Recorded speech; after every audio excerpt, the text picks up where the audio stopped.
destrozan el corazón. Y si ya no me quieres, chiquilla, o te has cansado de mí, pues dímelo de una vez, ya no me hagas dudar. Más vale sinceridad antes que tu falsedad. Aunque me duele en el alma, sé que me resignaré. Aunque tenga que llorar, espero dime la verdad.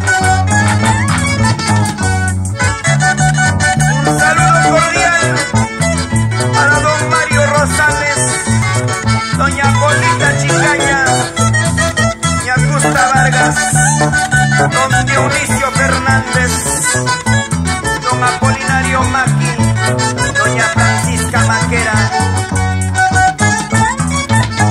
Y si ya no me quieres, chiquilla, no te has cansado de mí, pues dímelo de una vez, ya no me hagas dudar.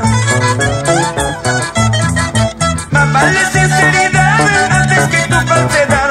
Aunque me duele en el alma, sé que me resignaré. Aunque tenga que llorar, pero dime la verdad.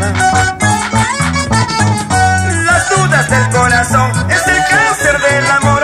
Solo tu sinceridad puede curar este mal. Si ya no me quieres, chiquilla, pues dímelo de una vez. No te preocupes por mí, yo te sabré comprender.